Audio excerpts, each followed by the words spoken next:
Shalom semuanya, selamat datang di channel Christian 777. Hari ini kita akan membahas topik yang sangat serius dan mendalam, yaitu tentang neraka menurut kitab suci. Ini adalah pesan yang tidak hanya berbicara tentang keadilan Elohim, tetapi juga tentang panggilan untuk hidup benar.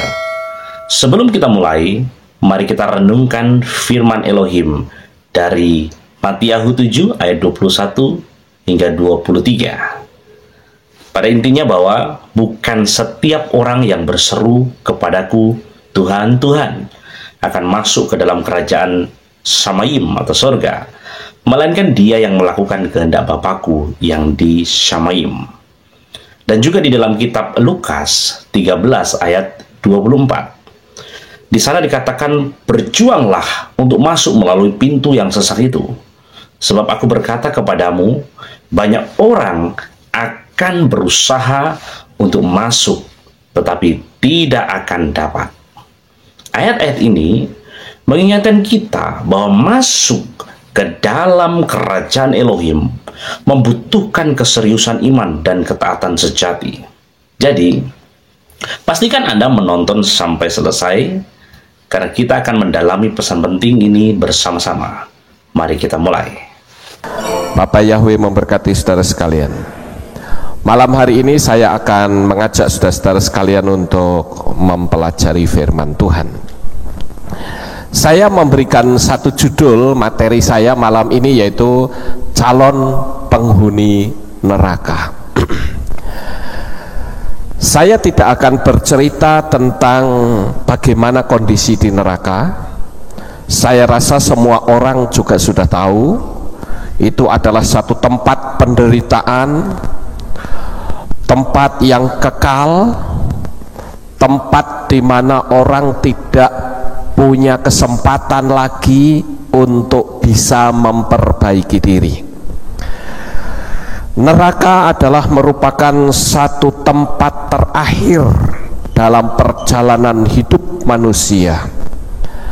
Nah, Bapak Ibu yang terkasih, di sini saya akan memberitahukan kepada saudara sekalian tentang doktrin Kristen pada umumnya, di mana semua orang Kristen itu mengatakan bahwa orang yang percaya kepada Yesua, yang mereka menyebutnya Yesus, mereka katakan pasti masuk surga. Ya, begitu mereka percaya pasti masuk surga, karena ada ayat yang mengatakan, Yohanan 14 ayat yang ke-6, akulah satu-satunya jalan dan kebenaran dan hidup, seorang pun tidak akan sampai kepada Bapa kecuali melalui aku. Nah, sekarang saya perlu memberi penjelasan kepada saudara. Ayat ini seringkali dipergunakan oleh orang-orang Kristen pada umumnya untuk menjadi tameng bahwa aku sudah pasti diselamatkan, tetapi hidup mereka itu jauh dari kitab suci. Tetapi mereka mengklaim bahwa aku itu sudah diselamatkan. Bahkan ajaran yang disebut dengan pola Calvinis itu mengatakan bahwa orang yang sudah selamat itu pasti akan selamat terus, tidak mungkin tidak selamat. Tetapi sayangnya ada ayat yang mengatakan bahwa jika orang-orangku itu mundur, aku tidak berkenan.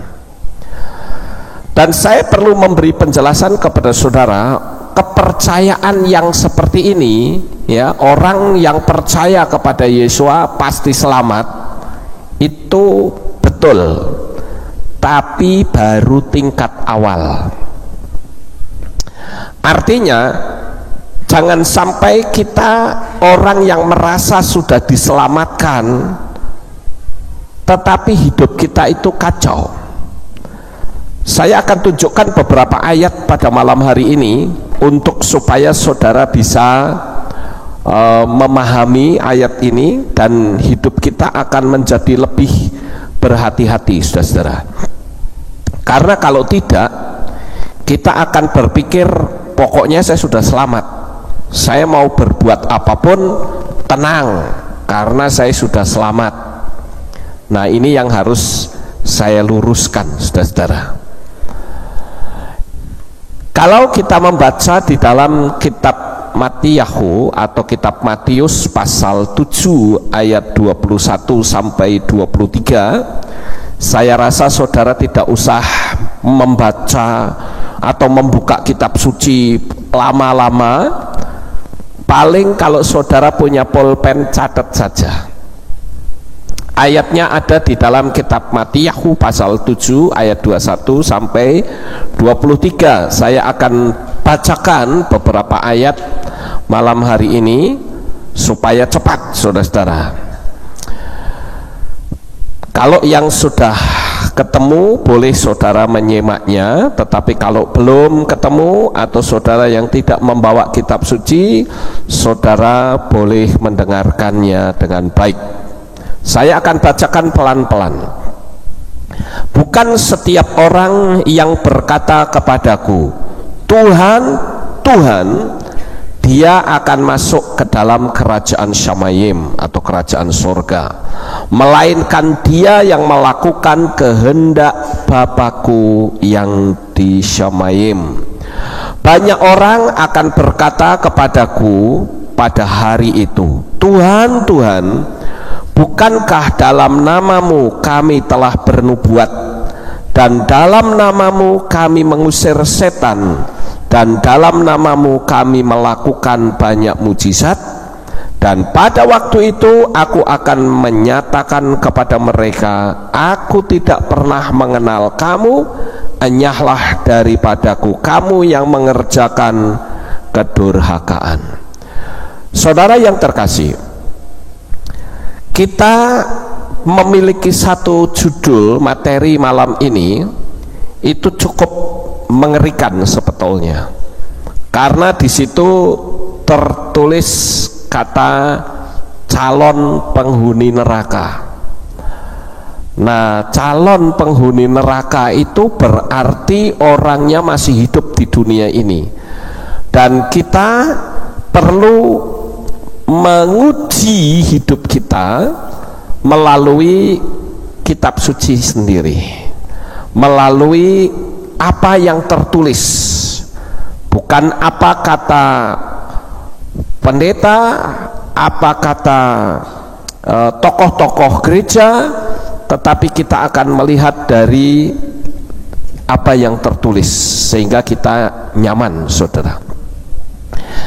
Di sana dikatakan bukan setiap orang yang berseru kepadaku Tuhan, Tuhan. Bahkan kalau saudara lihat di ke tengah, ya saudara akan menemukan di sana, bukankah dalam namamu kami telah bernubuat, dalam namamu kami mengusir setan, dalam namamu kami melakukan banyak mujizat.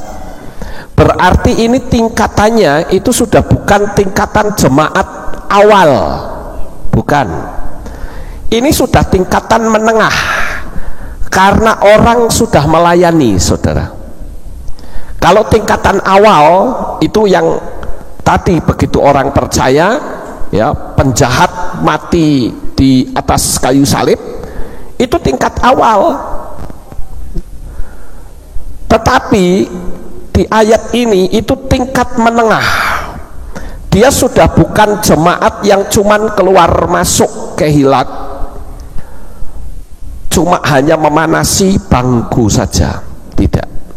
Tetapi dia sudah masuk di dalam pelayanan. Tetapi di sini dikatakan, pada waktu itu aku akan menyatakan kepada mereka, aku tidak pernah mengenal kamu. Loh, ini kayaknya kok mengerikan ya, tidak pernah mengenal. Lalu selama ini kenapa kok sampai Tuhan tidak bisa mengenal? Bahkan dikatakan, enyahlah daripadaku kamu yang mengerjakan kedurhakaan. Di dalam kitab suci Messianic Scripture, kata enyahlah daripadaku kamu yang mengerjakan kedurhakaan. Kata yang mengerjakan kedurhakaan itu ditulis di dalam bahasa Inggris dengan kata torahlessness atau gagal melakukan torah. Kok torah lagi ya? Padahal orang Kristen anti torah. Nah, saudara yang terkasih, di sini sangat jelas sekali bahwa orang yang sudah percaya kepada Yeshua dan bahkan sudah melayani, kalau dia gagal melakukan Torah, dia gagal menjadi pelaku-pelaku firman Tuhan, maka dia tidak akan masuk bilangan orang yang diselamatkan. Di sini kita juga temukan ada ayat yang lain, ya. Yesua berkata agar kita berjuang melalui pintu yang sesak. Di Lukas 13 ayat 24 saya akan bacakan untuk saudara. Berjuanglah untuk masuk melalui pintu yang sempit, sebab aku berkata kepadamu, banyak orang akan berusaha masuk dan mereka tidak akan berhasil. Sempit, jalannya itu sempit, begini tidak boleh, begitu tidak boleh. Sepertinya begini, kalau ini ada dua gambar ya, ini gambar yang sempit kan, gambar jalanan yang sempit, paling-paling cuman bisa untuk 2 orang. Sementara kalau yang sebelah kanan ini gambarnya lebar, ya, jalanannya lebar sekali, orang bisa semau-maunya melakukan apapun, ya, tidak ada hambatan. Tapi jalan yang sempit itu artinya jalan di mana kita mengalami banyak sekali larangan, tidak boleh begini, tidak boleh begitu. Ini yang disebut dengan jalan yang sempit. Nah, kalau saya kaitkan dengan apa yang tadi saya sampaikan, saudara-saudara, maka ternyata di sini ada kesulitan untuk orang masuk ke Shamayim apabila dia hanya sebagai seorang yang pasif atau apatis. Sekarang yang jadi pertanyaan, kira-kira jemaat Kehilat Aleph Tau ini ada nggak yang cuman datang ibadah tanpa berbuat sesuatu? Ada nggak kira-kira? Cuma dia kebaktian seminggu sekali, itu pun telat, pulangnya pun pingin cepet-cepet, ya. Sudah begitu dia cuman hanya datang pulang, datang, hanya itu saja. Padahal kalau kita mempelajari kitab suci, kita harus melayani pekerjaan Tuhan. Dan kalau saya berkata melayani, itu tidak harus di sini, saudara. Tidak harus di sini. Melayani itu bisa saja saudara menceritakan tentang kasih Tuhan, itu juga melayani. Saudara mendoakan teman yang sedang sakit, itu juga melayani. Saudara memberikan penghiburan ketika ada orang yang mengalami kesulitan atau kesusahan, itu juga melayani. Melayani itu tidak terbatas hanya sampai di panggung kehilat, tidak. Tetapi pelayanan itu sangat luas. Dan pelayanan yang paling gampang sebetulnya adalah berdoa, mendoakan teman-teman, itu sudah pelayanan. Tapi nampaknya kalau saya melihat dalam dunia iman Kristen, banyak orang yang cuman hanya datang dan memanasi bangku gereja, sehingga dia pengetahuan kitab sucinya terlalu cetek sekali. Nah, untuk itulah malam hari ini, saudara-saudara, saya mengajak saudara untuk melihat materi ini agar saudara itu bisa mengerti, memiliki tingkat kedewasaan rohani, ya. Nah, sekarang kalau kita lihat di sini, ya, umat Tuhan itu sangat senang dengar firman Tuhan yang manis-manis, yang enak didengar, masalah hidup berkelimpahan, ini tidak salah sebetulnya. Tetapi ketika dosa itu dikoreksi, nah orang mulai tidak suka. Kemudian bicara tentang pertobatan orang percaya, ini yang harus menjadi fokus setelah orang percaya kepada Yesua. Tidak cuman ibarat seperti anak diberi permen, dikasih hal-hal yang manis-manis. Rabi Saul menggambarkan dengan bahasa kanak-kanak itu senangnya susu, tapi kalau sudah dewasa dia mulai mendapat makanan yang keras. Nah, sama seperti kalau kita merasa dewasa rohani, kita harus siap untuk menerima makanan yang keras, saudara-saudara. Tetapi kalau dosa tidak dikoreksi, pertobatan orang-orang percaya akan mengalami kecelakaan iman. Itu saya sebutnya seperti itu, karena roh mereka, jika kemana roh mereka jika malam hari diambil oleh si pemiliknya. Ini yang harus kita ketahui, saudara. Berapa banyak di antara kita yang masih terlalu santai, kita kurang sungguh-sungguh di dalam pelayanan. Sebetulnya di Kehilat kita ini sangat bebas. Orang mau melayani tinggal lapor kepada ketua divisinya, ya, sehingga ketua divisi itu bisa memberikan kesempatan untuk pelayanan. Coba kalau saudara mungkin yang sudah tua mau melayani, aduh saya sudah tua, sudah capek, ya sudah, saudara pelayanan dalam doa, mendoakan Kehilat kita supaya Tuhan tambahkan jiwa-jiwa baru, berdoa untuk saya mungkin supaya Tuhan kasih hikmat tambahan dan Tuhan kasih kekuatan kesehatan untuk saya. Itu juga sebuah pelayanan, saudara, ya. Jadi pelayanan itu sangat luas.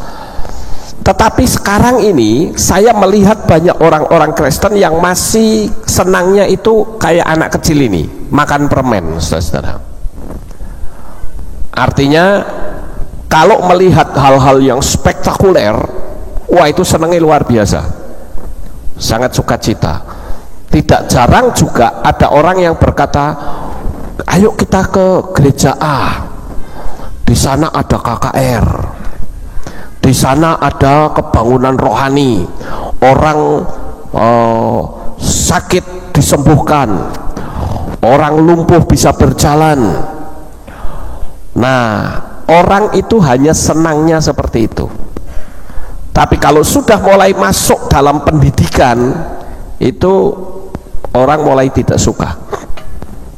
Makanya di dalam kitab suci kita, saudara-saudara, ada perbedaan antara pengikut dengan murid. Sama-sama mengikut Yesua, tetapi kalau pengikut dia hanya ngikut saja. Ketika dia terkena firman Tuhan atau ditemplak firman Tuhan, dia akan mundur, dia nggak mau terima. Itu pengikut. Tapi kalau murid, dia mau belajar. Terbukti beberapa waktu yang lalu, ya, ketika kita masih mau memanggil nama sesembahan yang lama dan saya mulai masuk dalam pengajaran pola akar Ibrani, banyak orang-orang yang mengatakan, wong ke gereja kok isine pengajaran, orang dikasih pengajaran terus-terusan, sudah begitu pengajarannya dari Ibrani lagi. Loh, saya katakan kalau tidak pengajaran terus apa? Ya, kalau cuman hanya budi pekerti, malah di luar saja banyak, tidak usah di Kehilat. Para motivator-motivator di Indonesia lebih pinter-pinter dari pendeta kalau dia berbicara. Saya sering mengikuti motivasi, seminar motivasi, saudara. Dan saya melihat orang-orang yang mengajarkan motivasi di Indonesia ini itu pinter-pinter. Dia bisa berbicara dari pagi sampai sore hari. Saya pernah mengikuti satu seminar di Jogja, ya, yang dilayani oleh seorang motivator Indonesia yang cukup terkenal. Dari pagi sampai sore saya mendengarkan itu tidak terasa capek. Di samping saya suka pengajaran, tetapi apa yang diajarkan itu sangat menarik. Saya dalam hati berkata, wah ini pendeta kalah ini, cara ngomongnya pandai, ya, orang juga bisa dibikin nangis. Jadi yang bisa bikin nangis itu tidak cuma pendeta loh, tapi motivator-motivator handal di Indonesia bisa lakukan itu.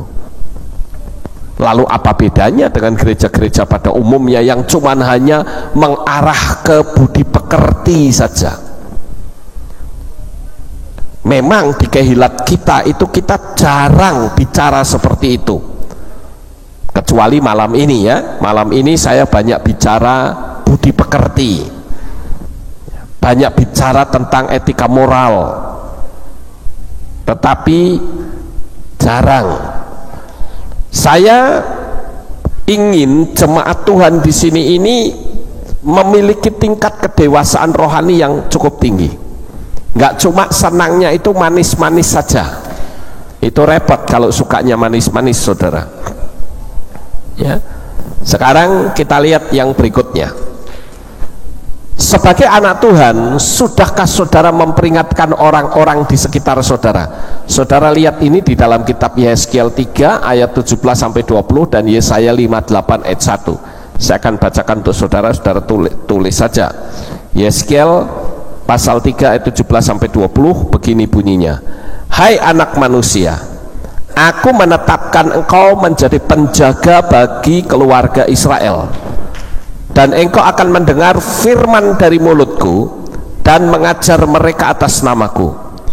Ketika aku berkata kepada orang jahat, engkau akan mati, dan engkau tidak memperingatkan dia, dan engkau tidak berbicara untuk memperingatkan orang jahat itu dari jalan hidupnya yang jahat untuk menyelamatkan hidupnya, dia, orang jahat itu, akan mati dalam kejahatannya, tetapi aku akan menuntut darahnya dari tanganmu.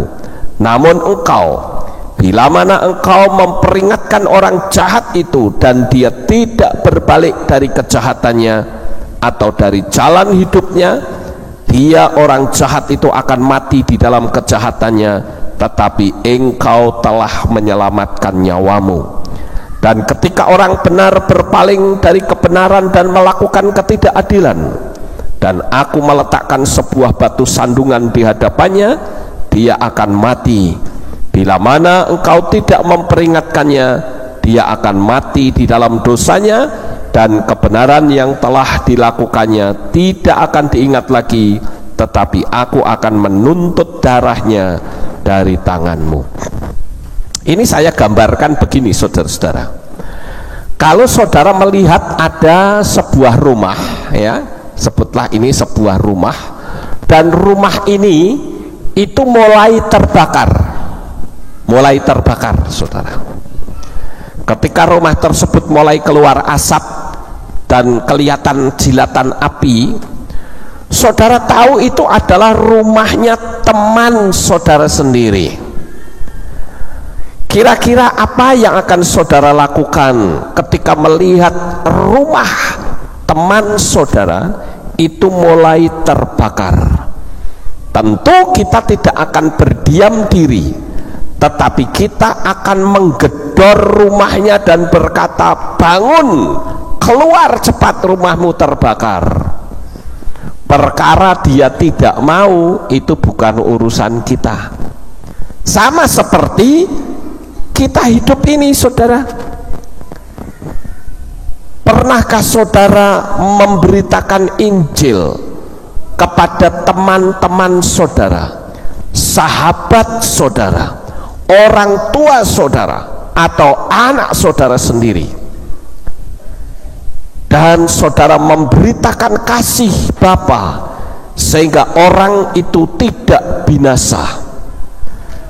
Saya selalu berusaha mencari peluang ketika saya berbicara kepada orang lain, saudara.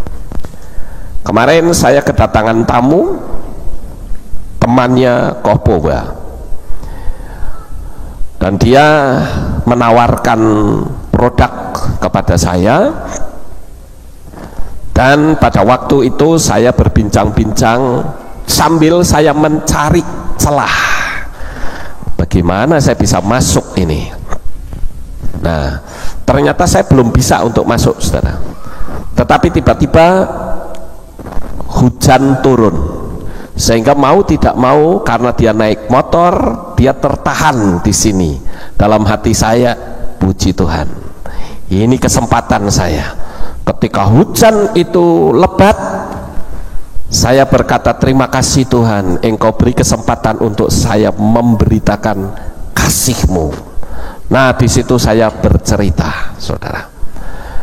Jadi saya selalu punya satu prinsip. Ketika saya berjumpa dengan siapapun, saya akan mencari celah untuk saya bisa bersaksi tentang siapa orang yang saya sembah. Jaminan apa yang dia bisa berikan kepada saya? Saya selalu mengatakan kepada orang-orang yang saya kenal, saya katakan, kita ini sebentar lagi mati loh, nggak main-main loh. Jangan saudara berpikir bahwa hidup kita itu akan terus berlarut. Tidak, sekali waktu kita mati, dan di balik kematian itu ada kehidupan yang kekal. Saya pun kemarin bilang seperti itu. Saya katakan, kita jangan cari agama, Pak. Percuma, agama itu bikin kacau.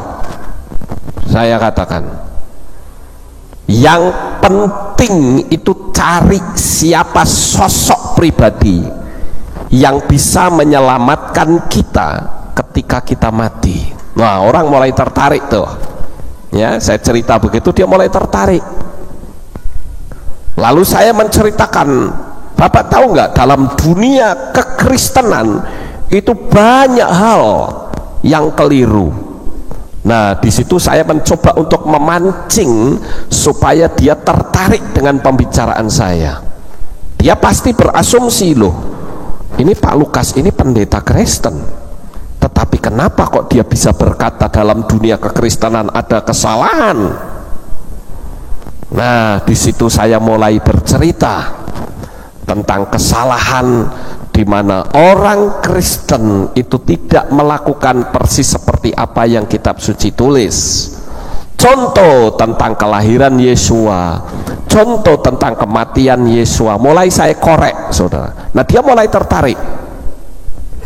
Lalu saya bercerita siapa latar belakang hidupnya seperti apa, kepercayaan apa yang saya ikuti dulu. Nah, saya mulai bercerita. Disitulah saya langsung masuk ke pokok persoalan, bahwa Bapak dan saya sekali waktu akan mati, dan kalau mati, siapa yang menyelamatkan kita? Umur kita ini pendek, paling lama 100 tahun, itu pun jarang yang bisa sampai umur segitu. Sekarang kalau dibagi dengan hidup saya yang sudah di atas 50, lalu waktu kita jadi semakin pendek. Pernah nggak bertanya, kalau saya mati hari ini, siapa ya yang menyelamatkan saya? Saya katakan bahwa agama di dunia ini tidak ada satupun yang bisa menyelamatkan manusia kecuali Bapa Yahweh di dalam Yeshua HaMashiach. Dialah satu-satunya juru selamat yang bisa membawa orang mati bangkit kembali. Dan saya katakan, nabi-nabi di dunia ini mereka semua mati dan tidak pernah bangkit. Tetapi Yeshua HaMashiach, dia mati, pada hari yang ketiga dia bangkit. Itu sebabnya orang-orang mempercayai bahwa Yeshua itu adalah Tuhan, karena dia mati dan bangkit kembali.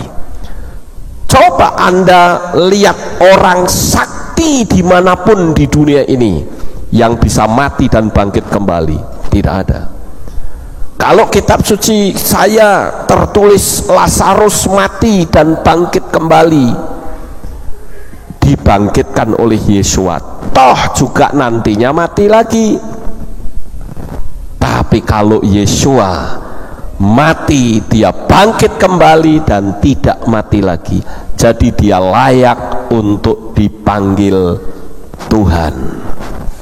Karena Tuhan itu anti mati, mau dibunuh 100 kali ya tidak akan bisa mati, saudara. Nah, itu cara untuk kita memberitakan kasih Bapa. Di akhir pertemuan kami berbincang-bincang, dia berkata begini, wah Pak Lukas, sekali waktu kalau saya datang ke sini sendiri boleh ya Pak? Oh boleh saja, silahkan. Dia bahkan sempat bercerita, ketika dulu saya bekerja, saya pernah sakit parah dan saya ditemui Yeshua yang disembah oleh Pak Lukas. Ya, saya tidak akan memberi komentar apapun. Saya hanya bercerita lagi, itulah bukti bahwa Yeshua itu betul-betul ada. Saya bahkan bercerita bagaimana jemaat di tempat ini yang bernama Pak Said, dia ada 7 macam penyakit. Saya ceritakan bahwa dia itu sudah divonis dokter umurnya sudah nggak lama, karena sudah muntah darah, sudah kencing darah, sudah berak darah. Tapi malam hari itu ketika Yeshua datang dan menjamah Pak Said, malam itu juga Tuhan memberikan kesembuhan. Bahkan sampai hari ini orangnya masih hidup. Saya cerita begitu, saudara, dan dia sangat tertarik sekali. Jadi sebetulnya kita itu harus mencari kesempatan untuk bisa memberitakan kasih Bapa. Di dalam kitab Yesaya pasal 58 ayat 1 dikatakan, berserulah sekuat-kuatnya, janganlah menahan-nahan, angkatlah suaramu seperti sangkakala, dan perlihatkanlah kepadaku pelanggaran mereka, dan kepada keluarga Yakub dosa mereka. Nah, di sini Tuhan rupa-rupanya suruh memberitahu ketika orang berbuat dosa harus ditegur. Malam ini satu tema yang cukup menggelitik untuk kita sama-sama renungkan. Akankah saya ini termasuk calon penghuni neraka? Nah, ini yang penting, saudara. Nah, sekarang kita masuk ke bagian yang lebih dalam. Siapakah penghuni neraka tersebut? Yang pertama adalah orang yang penakut. Orang penakut itu masuk neraka, saudara. Mungkin kalau saudara dengar kata-kata saya, saudara akan berkata, wah kalau gitu berarti kita harus berani, kita berani berantem gitu. Oh tidak, bukan itu.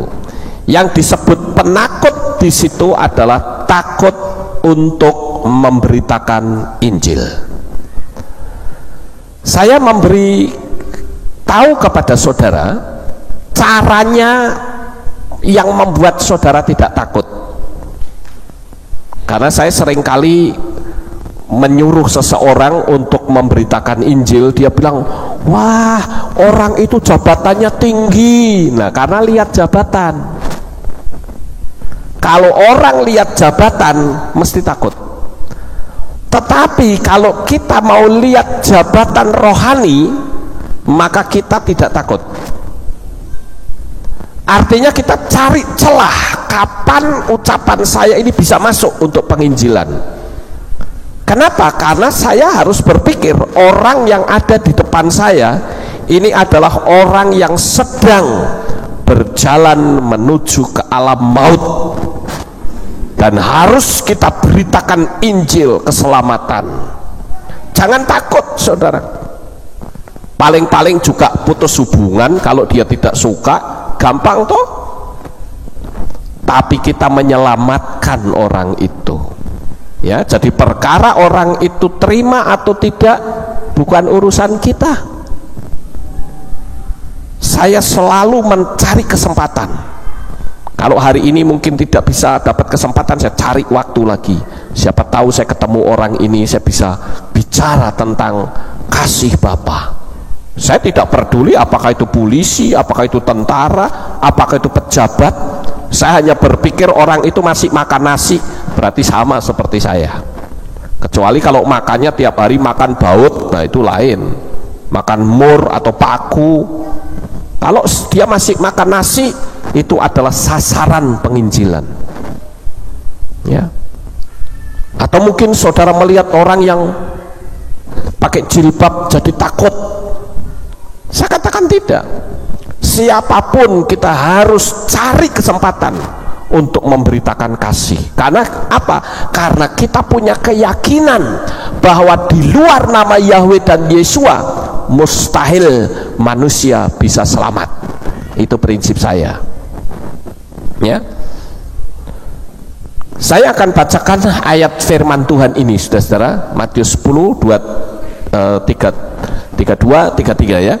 Jadi semua orang yang mengakui aku di hadapan manusia, aku juga mengakui dia di hadapan Bapakku yang di Syamayim. Dan siapa saja yang menyangkal aku di hadapan manusia, aku juga akan menyangkal dia di hadapan Bapakku yang di Syamayim. Nah saudara yang terkasih, kadangkala manusia itu ada rasa takut untuk memberitakan. Kalau ditanya, kamu agamamu apa? Saya kasih tahu saudara, kalau ada orang tanya agamamu apa, aku tidak beragama, tapi aku percaya pada satu pribadi, yaitu Yahweh sang pencipta alam jagat raya ini, dan dia telah turun ke dalam dunia dalam wujud manusia, yaitu Yeshua HaMashiach. Dialah juru selamat pribadiku. Itu saudara. Kalau saudara bilang, oh saya agama Kristen, belum apa, sudah cut dulu. Karena kalau ketemu sama orang model saya dari dulu anti agama, ya. Karena agama buat saya itu pengacau semua, isinya ribut. Coba aja saudara lihat di dunia ini, yang bikin ribut itu kan orang-orang yang beragama. Ada pembakaran, perampokan, nggak sama dipukul, itu agama semua itu. Tetapi saya katakan, kita mungkin bolehlah orang nyebut agama Kristen atau Nasrani kayak masa bodoh. Pokoknya yang aku percaya adalah Yahweh Tuhan sang pencipta alam jagat raya ini, yang telah turun ke dalam dunia dalam wujud manusia. Dialah Yeshua HaMashiach, dan itu yang harus kita beritakan. Jangan takut saudara, amen ya. Cuman memang cara kita menyampaikannya harus pakai hikmat. Kalau kita menyampaikannya itu tidak menggunakan hikmat, malah orangnya lolos, tidak bisa kena. Kita deketi, kita adakan pendekatan terlebih dahulu, lalu kita kasih tahu, kalau kamu mati hari ini, apakah kamu sudah pasti mendapatkan keselamatan? Nah, baru orang itu akan menjawab, oh pasti. Emang agamamu menjamin? Di mana ayatnya? Agama di atas muka bumi ini tidak ada satupun yang memberikan jaminan keselamatan. Tidak ada satupun sosok pribadi yang berani berkata, I am the way, the truth, and the life. No one come to the Father except through me. Tidak ada seorang pun yang berani berkata, akulah satu-satunya jalan dan kebenaran dan hidup. Mungkin orang menunjukkan jalan bisa ya, Nih, ayo ikut saya, nanti tak tunjukin jalan. Bisa, tapi apakah orang itu ada dalam kebenaran? Tidak. Tapi Yesua, dia memberi petunjuk jalan, bahkan dia sendirilah jalan itu.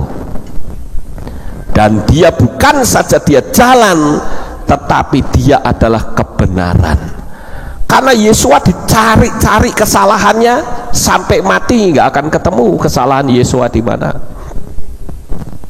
Dan dia adalah kehidupan. Buktinya ketika dia mati, dia bangkit kembali.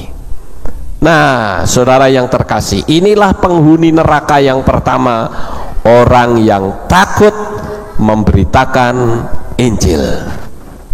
Kalau saudara yang masih sekolah, teman satu bangku yang masih belum percaya kepada Yesua, apapun kepercayaannya, kita harus memberitakan kepadanya. Kalau tidak, alasannya apa? Takut, malu, dan sebagainya. Kalau takut, Tuhan bilang, kalau malu, Tuhan katakan, aku juga malu mengaku kamu di hadapan Bapa. Kan repot, saudara. Ya. Nah, sekarang yang kedua, calon penghuni neraka yang kedua adalah orang yang tidak percaya.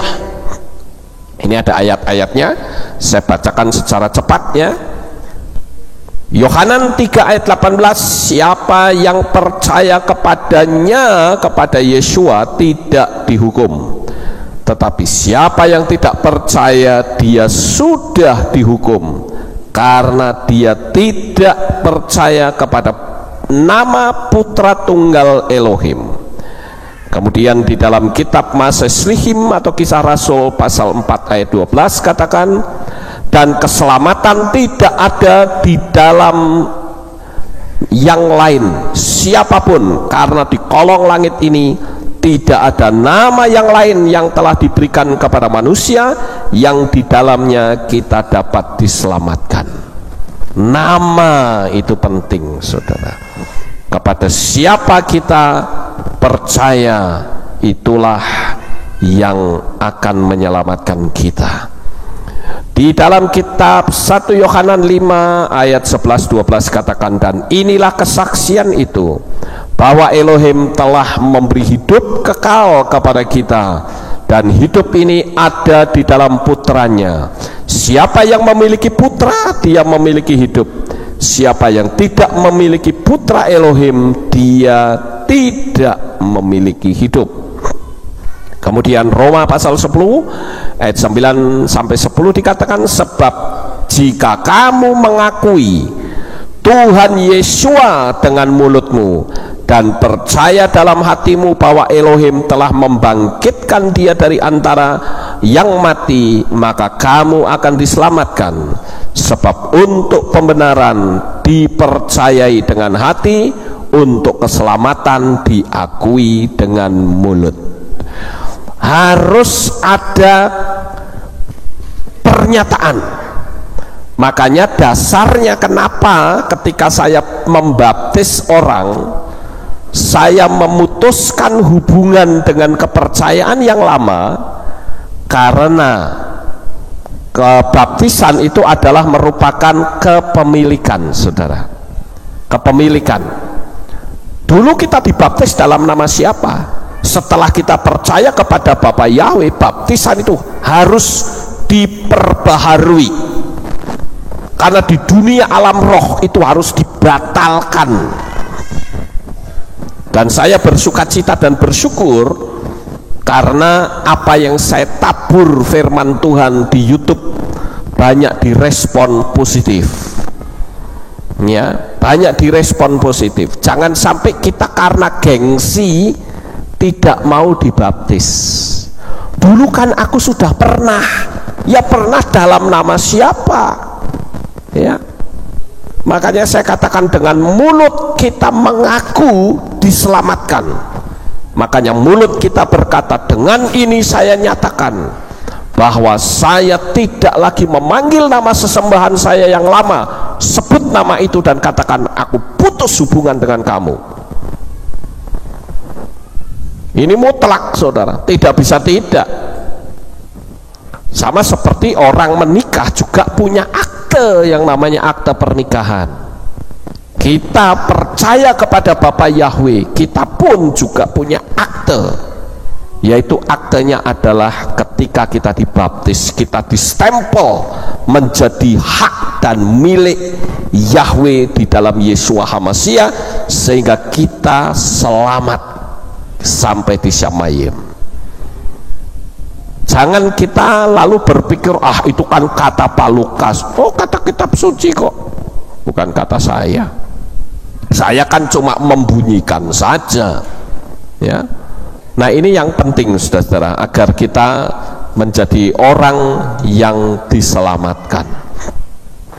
Yang berikutnya adalah, siapakah orang yang menjadi calon penghuni neraka? Yaitu orang-orang keji dan pembunuh. Saya bacakan dua ayat ini di Romia 1 ayat 18 dan ayat 28 sampai 31 demikian.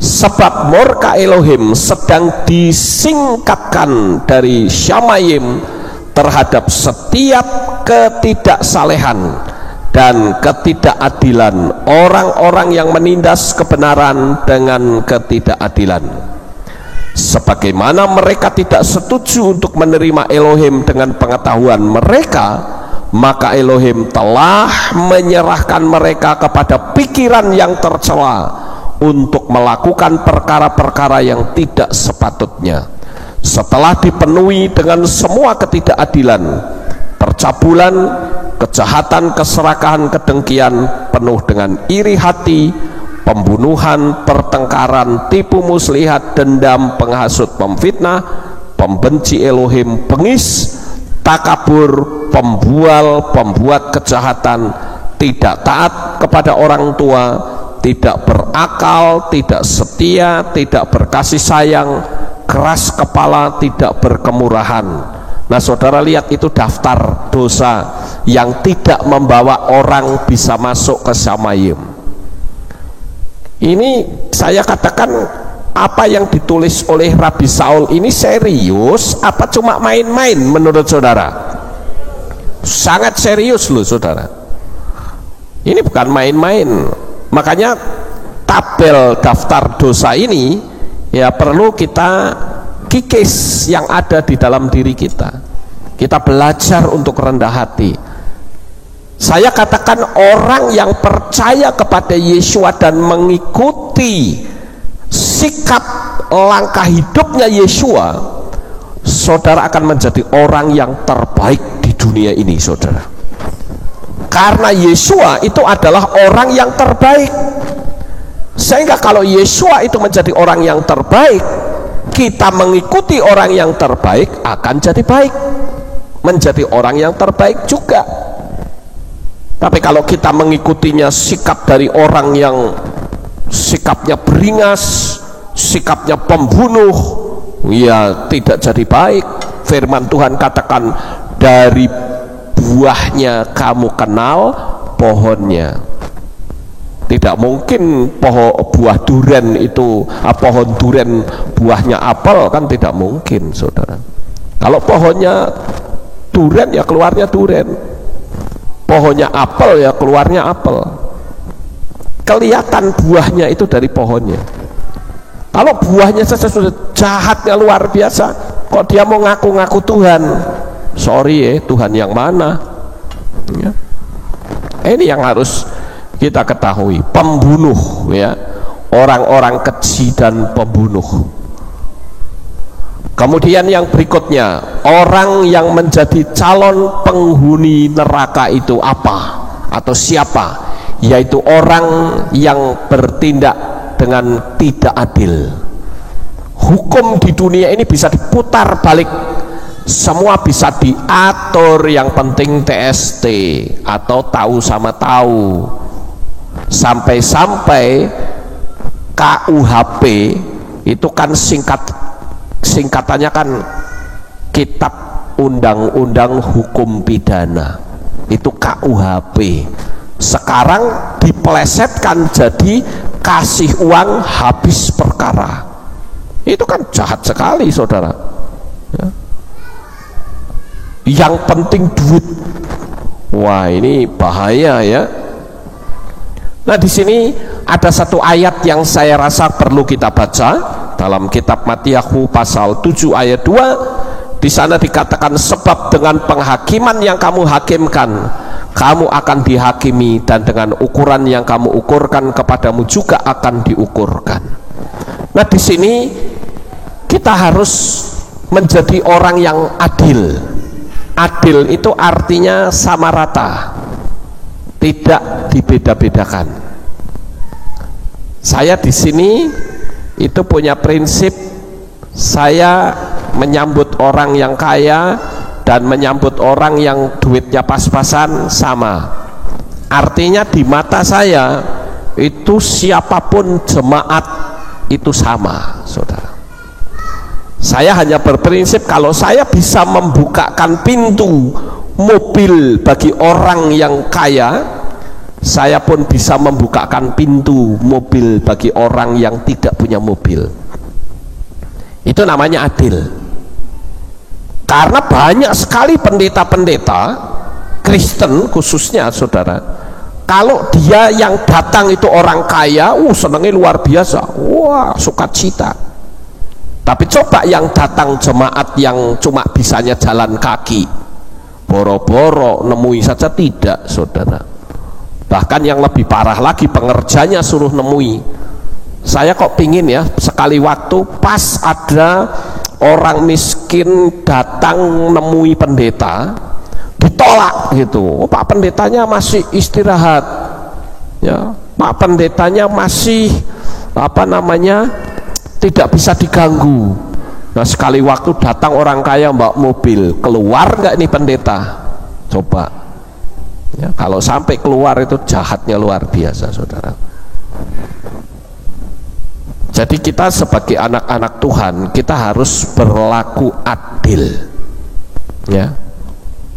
Saya sering mendengar di kota ini ada pendeta yang modelnya begitu ya. Saya nggak perlu sebut, nanti kalau kedengeran orangnya tersinggung, marah-marah lagi. Jadi saya tidak perlu sebut, tapi ada di kota Magelang ini. Kalau yang datang itu bawa mobil, dia datang. Apalagi toko emas, wah dia pasti datang. Tapi coba yang datang itu mbok-mbok tua, pingin ketemu, wah boro-boro. Pengerjanya saja yang turun, pengerjanya saja yang menemui. Dan saya katakan ini nggak beres nih model. Yang dia layani itu siapa sebetulnya? Itu sebabnya saya berprinsip, saya katakan, Tuhan, jauhkan saya dari hati yang seperti itu. Saya tidak mau. Saya takut. Jangan-jangan nanti yang datang saya pikir itu orang miskin, ternyata malaikat, kan cilaka saya, saudara ya. Tuhan bilang kamu tidak mendapat bagian dalam kerajaan Syamayim. Mau nangis ngelolo, saya tidak akan bisa dapat kesempatan, saudara. Nah, ini yang penting. Terus yang ketiga, siapakah yang menjadi calon penghuni neraka? Yaitu orang yang mendendam kebencian. Di dalam kitab 1 Yohanes atau 1 Yohanan pasal 3 ayat 15, di sana dikatakan, setiap orang yang membenci saudaranya, dia adalah seorang pembunuh. Dan kamu telah mengetahui bahwa setiap pembunuh tidak memiliki hidup kekal untuk tetap tinggal di dalam dia. Ya. Jadi kalau ada seseorang yang hatinya rasa dengki, itu bahaya ternyata, saudara. Sangat berbahaya sekali.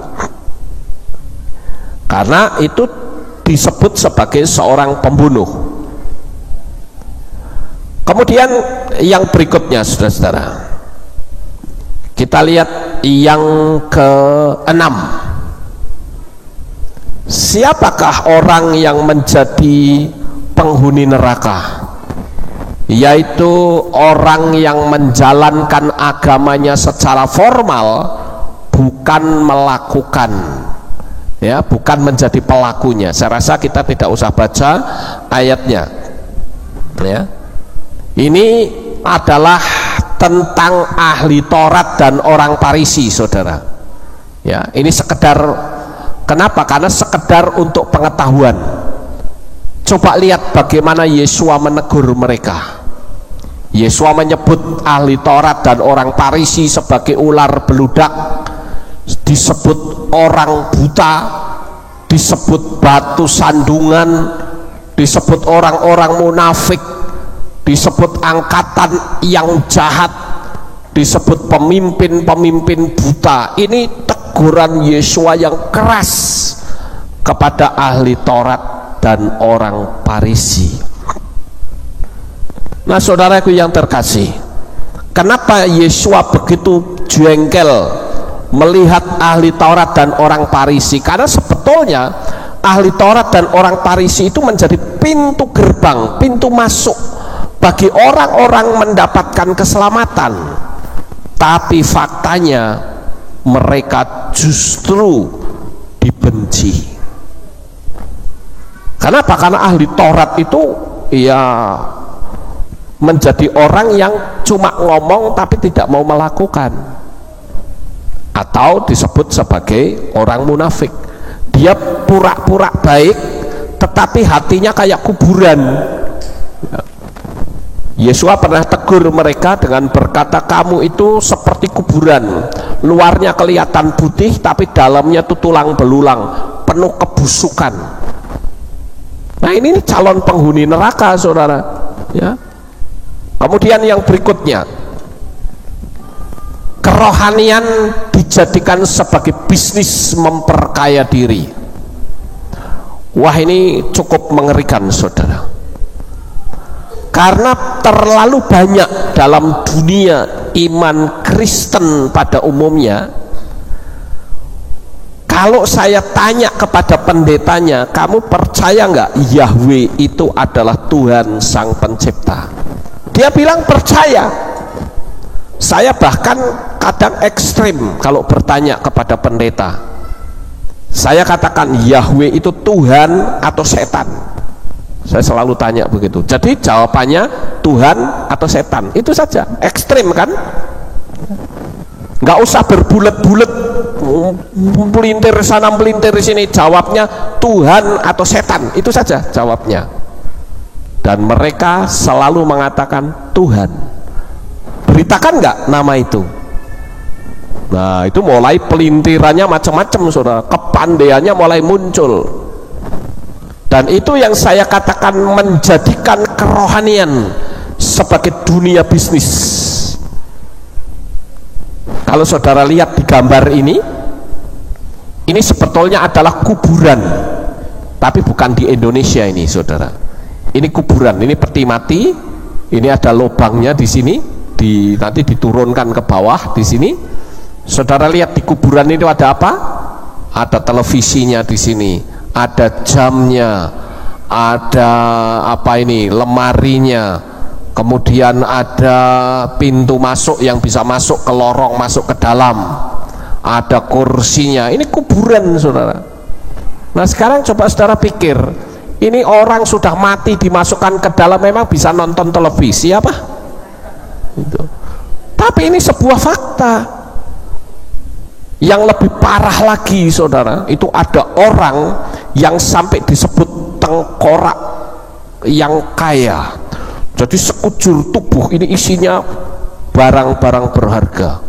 Ada akiknya, ada berliannya, ya, macam-macam, rentengan sekujur. Sampai ada cincin ditancap-tancap ke di mukanya, sangat banyak sekali.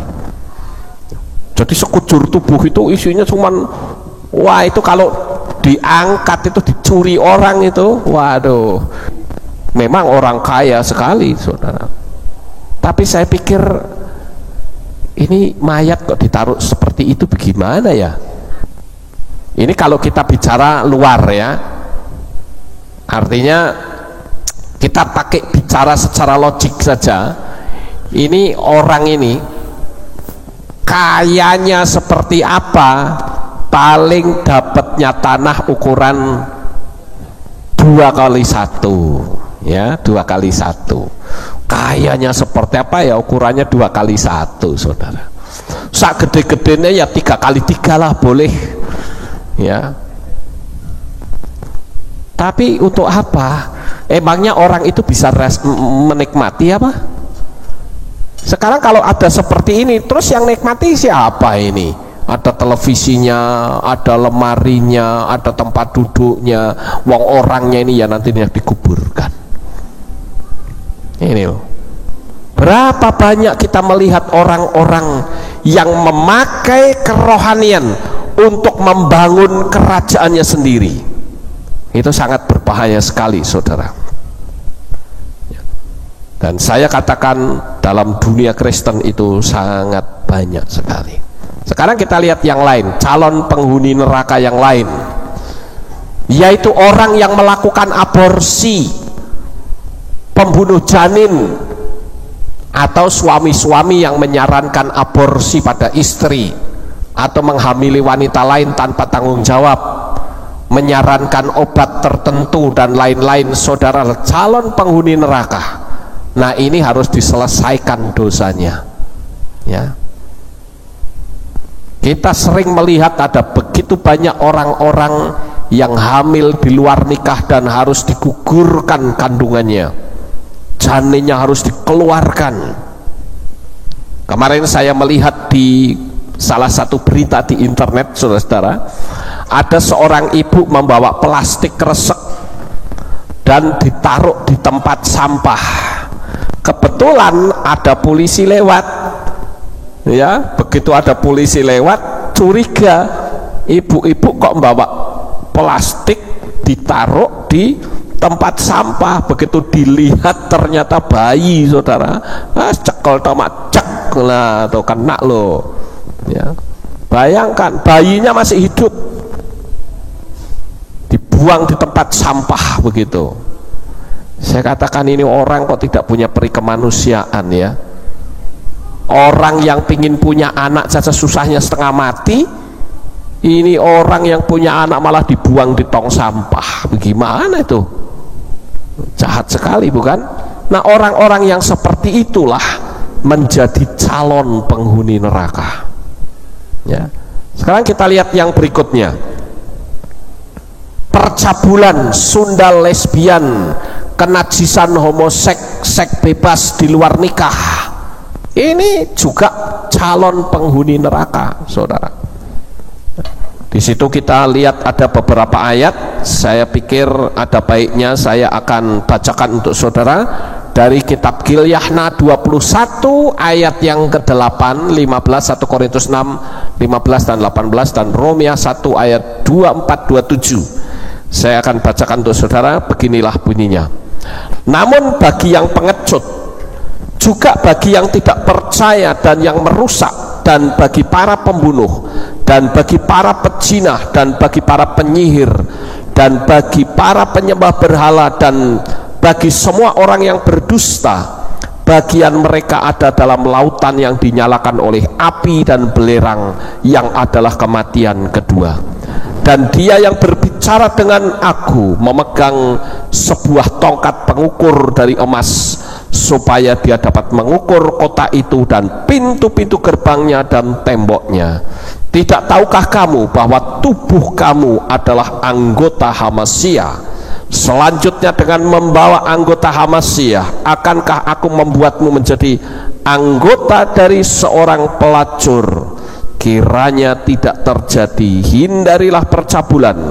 Setiap dosa apapun yang seseorang dapat berbuat itu adalah di luar tubuh, tetapi yang dilakukan percabulan, dia berdosa terhadap tubuhnya sendiri. Saya tadi siang membaca sebuah berita di Swiss. Ada sebuah gereja, ada fotonya tapi tidak layak untuk ditayangkan, saudara. Ada sebuah gereja di mana pendetanya itu memberikan perintah kepada jemaat. Dia katakan begini, kalau saudara berdoa pingin cepat berhasil, saudara harus jalan tanpa busana, dan itu ratusan orang telanjang bulat, laki dan perempuan jalan, saudara. Makanya saya bilang tidak layak untuk saya tayangkan, saudara. Ya, jalan kaki itu di Swiss, saudara. Entah Swissnya yang di kota mana saya tidak tahu, ya, karena saya belum baca semua. Cuman di situ terkatakan seorang pastor, ya, pastor itu kan pendeta, ya, yang memberi perintah, ya, kepada jemaat untuk jalan telanjang keluar supaya doanya cepat dijawab, katanya. Terus ada lagi pendeta dan jemaatnya semua harus telanjang bulat, ada di internet. Tapi untuk hal-hal yang seperti itu saya tidak tayangkan, saudara. Saya cuma ngomong saja, tapi saudara percaya deh, karena saya sudah lihat beritanya. Ini kan calon-calon penghuni neraka, dan kita sebagai anak-anak Tuhan, kita mesti harus jaga agar supaya tidak terjadi. Yang lebih parah lagi, di Amerika, saudara-saudara, ini sudah ada perkawinan sesama jenis. Sudah ada pernikahan sesama jenis, laki-laki sama laki-laki maupun perempuan sama perempuan, dan itu diberkati di gereja. Dan gereja-gereja di Amerika itu agak takut sekarang, karena Barack Obama itu sudah mendeklarasikan bahwa kalau jemaat yang minta dikawinkan laki-laki dengan laki-laki, pendetanya harus mau untuk memberkati. Kalau sampai pendeta itu tidak mau memberkati, berarti gerejanya ditutup. Wah, ini pendeta-pendeta lagi kebingungan yang di Amerika. Dia terus gencar memberitahu kepada jemaatnya, jangan sampai ada di antara mereka yang minta dikawinkan laki sama laki. Ya, kalau laki sama laki lah perang pedang, saudara. Iya toh?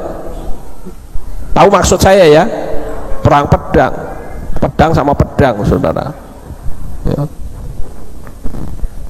Kita lihat yang lain. Nah, ini calon penghuni neraka, penyembah-penyembah berhala. Saya rasa ayat-ayatnya nggak usah dibaca deh, kelamaan, ya, saudara tulis saja. Penyembah berhala. Tapi sekarang berhalanya itu berubah wujud, saudara. Bukan seperti ini lagi. Berhalanya itu apa saja yang dipuja sampai melebihi Tuhan. Ada orang sudah saatnya ibadah, masih berada di rumah nyeteti burung, ceklok ceklok, ceklok ceklok. Waduh, sudah saatnya ibadah kok masih dolanan burung, saudara. Burung dipuja. Ada nggak kira-kira yang hobinya mancing sampai dia lupa ibadah karena mancing? Ada nggak? Ada. Itu berhala itu. Jadi berhalanya berubah wujud sekarang. Bukan berhalanya model patung begini, itu kan dulu. Sekarang setan nggak mau begitu, dia nyamar sekarang. Berhalanya jadi apa? Rumah baru. Bisa jadi berhala? Bisa saja. Mobil bisa jadi berhala nggak? Bisa. Saya lihat mobil saya waktu pertama baru, ya, R3, kincling, saudara. Begitu saya datang ke situ, waduh, bokar bakar, ditotoi pakai batu. Entah siapa sampai sekarang tuh burat baret yang depan. Waduh, masa sih saya marah jadi gembala sidang di sini, ya? Saya marah juga, marahnya sama siapa? Saya juga hanya berbedlah, benda fana, westband, ya. Tapi sekalipun westband, ya jangan lalu Pak Lukas nggak apa-apa toh, totoi weh pakai batu, ya bukan begitu maksudnya, ya. Nanti kayak dagelan di apa namanya di internet itu yang saya pernah lihat, ada orang-orang Batak, entah saudara pernah nonton apa enggak itu. orang Batak lagi kumpul gitu kan, lalu pendetanya bercerita tentang Tuhan itu penuh kasih katanya, kalau ditampar pipi kiri beri pipi kanan. Wah, jemaatnya ada yang nguji saudara, dia bangun pendetanya kampleng mak buak gitu. Nah bapak tadi bilang kan, pukul pipi kiri beri pipi kanan, sekarang pukul nih pukul buak gitu. Iya nggak apa-apa gitu. Tapi pendeta nggak kalah saudara, dia buka ayat firman Tuhan yang mengatakan kalau kamu menabur kejahatan akan menuai kejahatan. Dia datangi jemaat itu, dia baca ayatnya, datangi jemaat itu kamplong mabok gitu saudara. Kalau kamu menabur keburukan akan terima keburukan. Wah, ribut suasana. Katanya Bapak Gembala, pendeta itu harus yang ramah.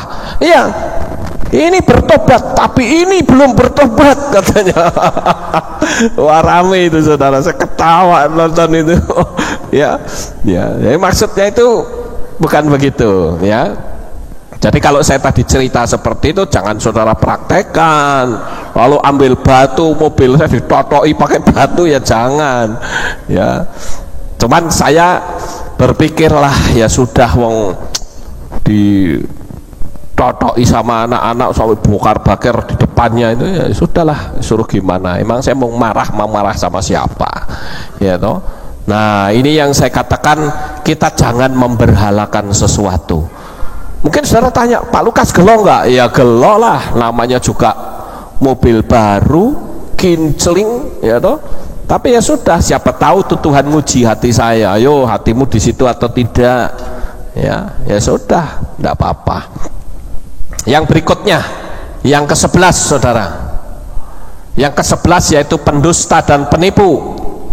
Kebohongan dianggap wajar dan kejujuran dianggap kebohongan. Nah ini juga menjadi calon penghuni neraka ya. Saya sangat senang sekali kalau ada orang yang berbisnis dengan gaya Torah. Saya sudah ajarkan kepada saudara tentang hal ini. Jadi kita harus berbisnis dengan gaya Torah, tidak boleh berbohong ya. Artinya kalau saudara memang tidak bisa turun lagi harganya, kasih tahu saja, maaf Pak, harganya tidak bisa turun ya. Tidak usah saudara ngomong dari sananya tidak boleh, padahal boleh. Nah itu juga merupakan suatu kebohongan ya. Saya rasa untuk hal ini semua sudah tahu. Kemudian yang berikutnya, yang ke-12, pencuri, kikir ya, atau kepentingan diri sendiri. Ada yang mencuri karena faktor ekonomi, memang ada yang dipaksa orang, ada yang ikut-ikutan atau iseng. Itu sama saja, namanya pencuri ya tetap pencuri ya. Bagaimana dengan mencuri kemuliaan Tuhan? Apakah ini juga salah? Jelas salah. Makanya kalau saudara dipuji, saudara jawab, segala kemuliaan hanya untuk Bapa Yahweh. Amen ya. Jangan begitu dipuji, wah kamu hebat. Oh siapa dulu? Saya. Wah itu sudah wah repot kalau begitu saudara ya. Saya ini loh begini, wah nggak usah seperti itulah ya. Katakan saja segala kemuliaan hanya bagi Bapa Yahweh. Kemudian di sini bagaimana bila mencuri? Di sini menyebutnya perampok malah ya, perpuluhan. Maleakhi 3 ayat 9 dalam bahasa Ibrani dikatakan dengan kata kaba, yang artinya merampok, bukan menipu ya, merampok. Itu tidak mendapatkan keselamatan saudara. Karena apa? Itu haknya Tuhan. Saya tidak tahu apakah jemaat di sini sudah mengembalikan persepuluhan semua atau belum, saya tidak tahu. Buat saya nggak masalah, itu urusan sendiri-sendiri ya, urusan sendiri-sendiri, urusan saudara dengan Tuhan. Saya tidak perlu paksa-paksa orang ya. Selama orang itu belum punya kesadaran, silahkan dilanjut, urusan masing-masing ya. Tapi kalau saya mengajar anak-anak saya dari kecil, kalian berdua harus mengembalikan apa yang menjadi haknya Tuhan, termasuk saya sendiri ya. Kemudian yang ke-13, saudara, pemabuk dan orang yang senang pesta pora itu juga menjadi penghuni neraka. Pemabuk ya. Orang kalau sudah mabuk itu gelayang-gelayang, lalu ulahnya macam-macam ya. Ini sangat berbahaya, saudara. Dia bisa membahayakan orang lain. Berapa banyak kita menemukan orang-orang yang mati karena mabuk, karena minum minuman keras ya, minum sambil nyetir lagi ini ya kan, minum sambil nyetir ya nabrak pasti ya.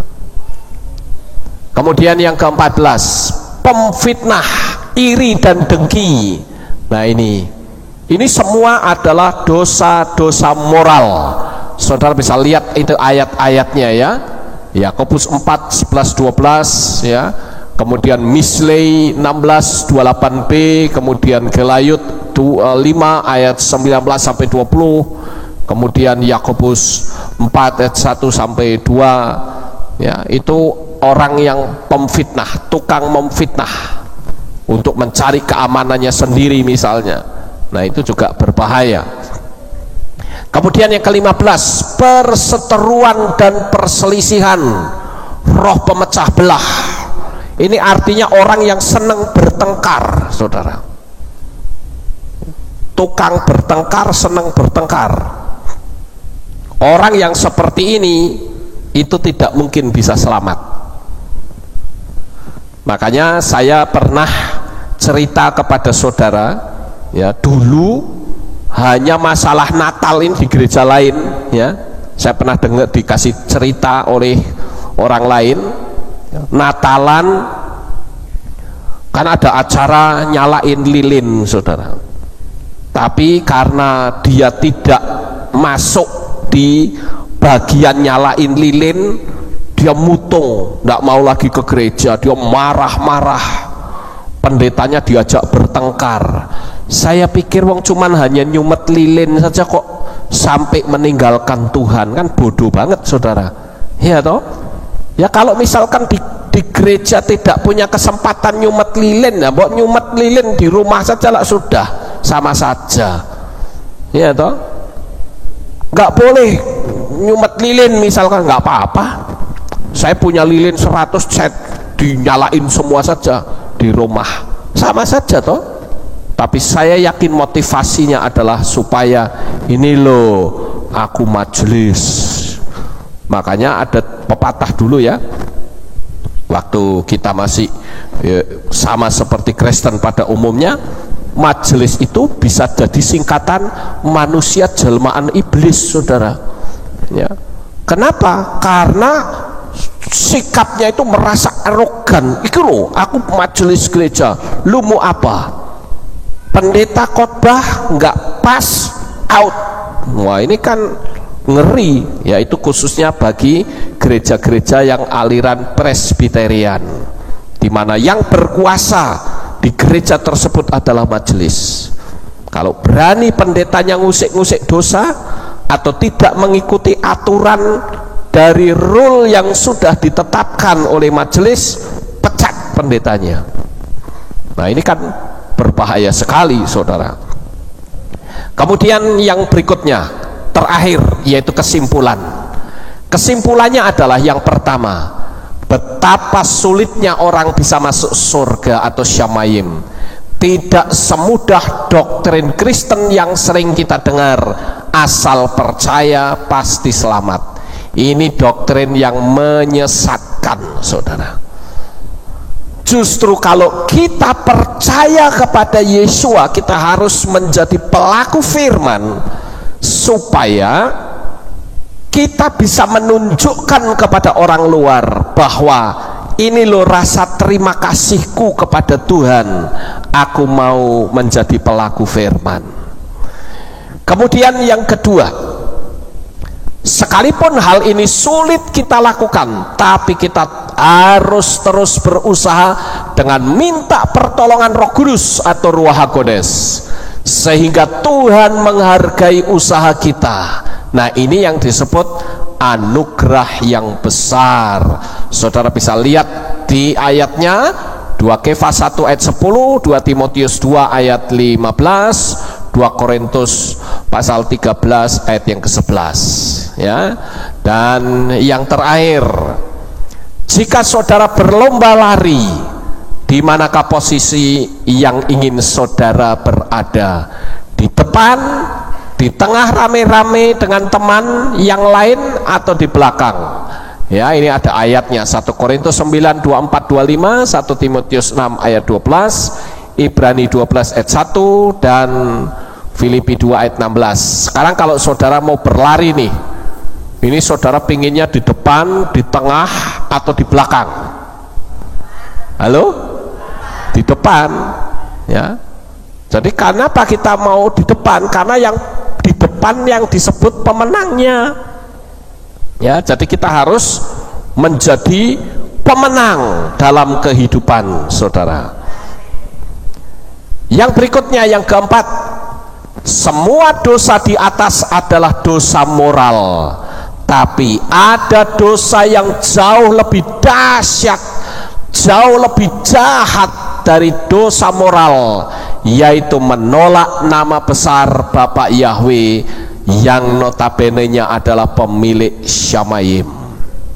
Sekali lagi saya katakan, apa yang tadi saya ceritakan adalah dosa-dosa moral, tetapi ada dosa yang jauh lebih jahat dari dosa moral, yaitu dosa menolak Bapa Yahweh di dalam Yeshua HaMashiach. Itu adalah dosa yang sangat kecil di hadapan Tuhan. Tapi saya bersyukur kita semua sudah lewati itu. Kita tinggal memperbaiki moral kita sehingga kita berkenan di hadapan Tuhan. Amin. Sukses besar untuk saudara. Bapak Yahweh memberkati. Haleluya. Terima kasih sudah menyaksikan video ini hingga selesai. Ingatlah, firman Elohim dalam Matiyahu 7 ayat 21 hingga 23 dan Lukas 13 ayat 24 mengingatkan kita untuk hidup dalam kebenaran dan taat kepada kehendak Elohim. Neraka adalah kenyataan yang serius, tetapi melalui kasih karunia Yeshua HaMashiach kita diberi jalan untuk hidup kekal bersamanya. Jangan lupa untuk like, share, dan subscribe agar semakin banyak orang diberkati melalui firman Tuhan. Sampai jumpa di video berikutnya. Bapak Yahweh, Besem Adoni Yesus Mashiach memberkati. Shalom.